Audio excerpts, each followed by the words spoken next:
चल तू. I said out.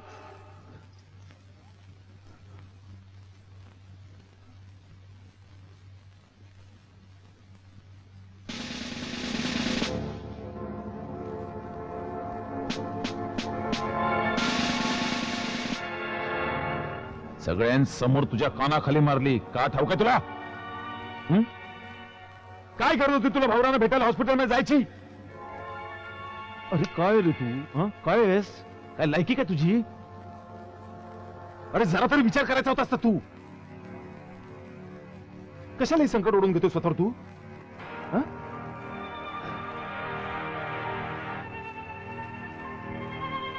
काळ्या भाऊरावांच्या प्रकरणाने खूप वेगळे वळण घेतले आता, आणि या प्रकरणाच्या चौकशीची सूत्र माझ्यावर सोपवली आहेत. अरे ही राजकीय हत्या आहे, आणि राजकीय हत्येची समीकरणं फार वेगळी असतात. त्यात कशाला कोणाला कुठे गवलं जाईल याची काही शाश्वती देता येत नाही.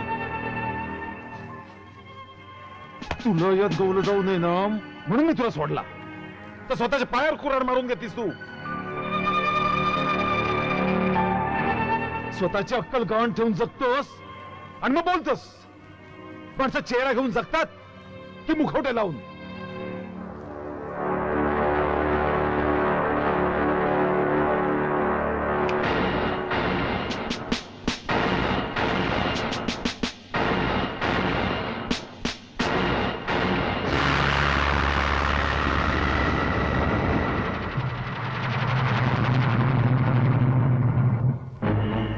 दादा, हा इन्स्पेक्टर लई आता बाहेर जातोय.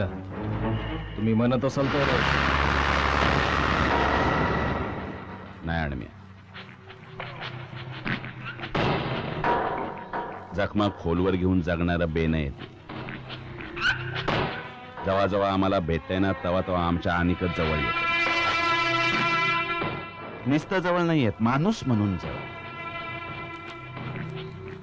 काहीतरी सांगायला बघतोय पर सांगत नाही. Doctor Vyas, please please please मला तुम्ही समजून घेण्याचा प्रयत्न करा. हे पहा, तुम्ही तुमच्या शब्दाला जागलात, मी माझ्या शब्दाला जागलोय. पण आता परिस्थिती बदलली आहे. प्लीज प्लीज हे बघा, तुम्ही यावेळी मला समजून घ्या जरा प्लीज. May coming sir? हां हां डॉक्टर, हां हां मी नंतर बोलेनच तुमच्याशी. हां ओके, हां ठीक आहे सर. बोलवलं? हां. दिव्या, मला माझ्या खास सोर्स कडून भाऊरावांचा पोस्टमॉर्टम रिपोर्ट समजलाय. नाही, तसा रिपोर्ट अजून डिक्लेअर झालेला नाहीये, पण त्या रिपोर्ट नुसार भाऊरावांचा मृत्यू हा इन्सुलिनच्या ओव्हरडोसमुळे झालाय असं स्पष्ट नमूद आहे. काय? इन्सुलिनचा ओव्हरडोस? यस. याचा अर्थ असा की कोणीतरी जाणीवपूर्वक प्लॅन करून त्यांचा काटा काढलाय. हॉस्पिटल स्टाफचा निष्काळजीपणा आहे.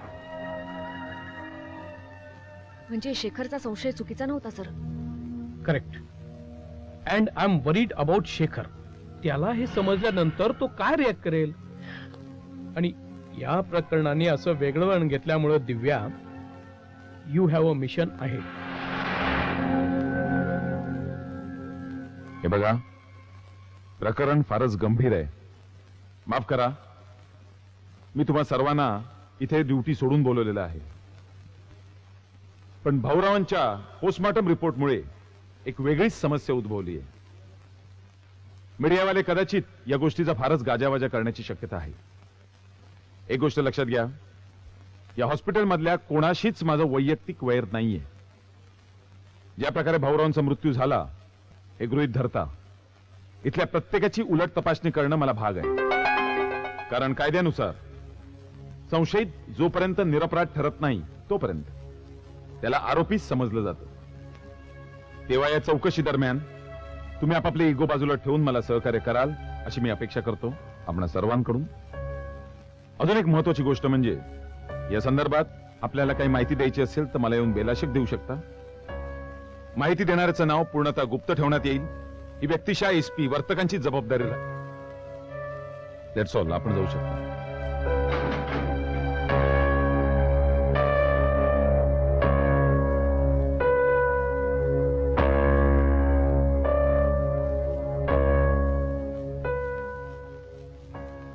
वर्तक साहेब हं, वर्तक साहेब मी भाऊरावांच्या वकिलाशी बोललो. हं. संध्याकाळी भाऊंच्या बंगल्यावर मृत्यूपत्र वाचायचं म्हणतात ते.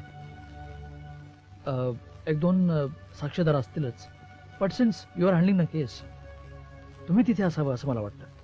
किती वाजता जमणार? संध्याकाळी 6-6:30 वाजता. ठीक आहे, मी येईन. आणखीन एक गोष्ट, मंत्रालयातून काही ऑफिसर्स येणार आहेत बर. महत्वाच्या फाईल्स सोबत घ्यायला. हं. तर तुमचं तिथे असणं मला आवश्यक वाटतं तेव्हा. Don't worry Shekhar, I will come. Thank you.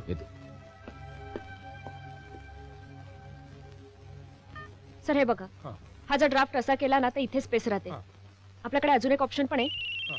एक सेकंड ना.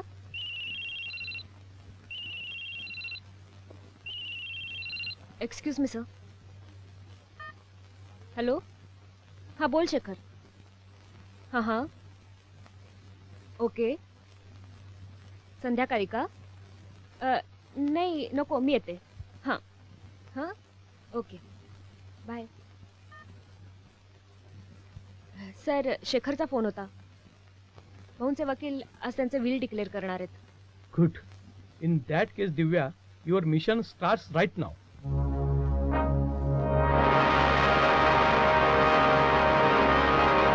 एखाद्याचं नशीब फळफळतं बघा वर्तक साहेब. भाऊरावांनी शेखर साहेबांना मुलासारखं वाढवलं, शिकवलं, डॉक्टर केलं. या बंगल्यावर कायम वर्दळ. त्यांना प्रायव्हसी लाभावी म्हणून नवीन बंगला बांधून दिला. आता काय, हा बंगलाही शेखर साहेबांचाच. भाऊरावांच्या अख्ख्या इस्टेटचे वारस आता शेखर साहेबच. आता कसलाच प्रश्न नाही. काय डॉक्टर शेखर, सगळ्या फाईल्स आणि डॉक्युमेंट्स आम्ही ताब्यात घेतल्यात. त्याचा तपशील या कागदावर आहे. Please go through it. नाही, इट्स ओके.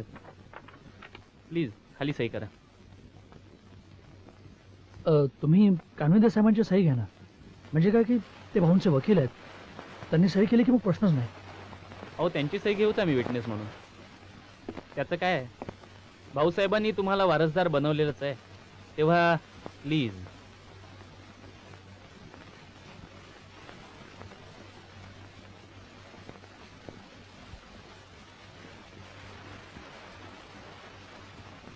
थँक्यू. वकील साहेब, इथे सही करा विटनेस म्हणून. Excuse me, SP Vartak here. हां बोला. चेक केलं तुम्ही? सगळं बरोबर आहे? तुम्ही स्वतः बघितलं? Okay, thank you.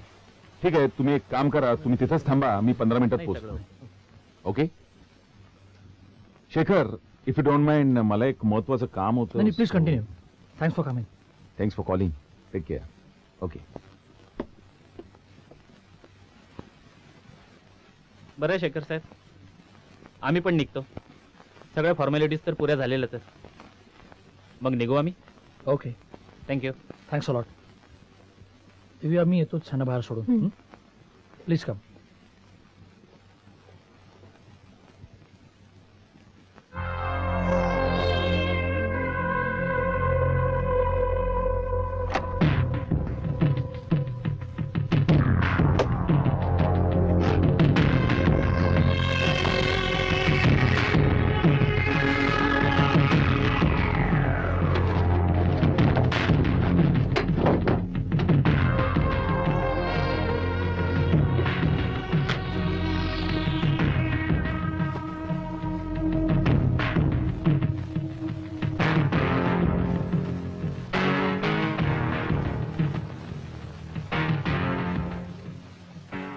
Hello hello sir, हा दिव्या बोलतेय. सर, मी कपाट पाहिलं आता. एक जुना फोटो आहे कोणाचा तरी, बाकी काही नाही आहे. हां, ओके सर, ओके. हा, ठेवते, बाय.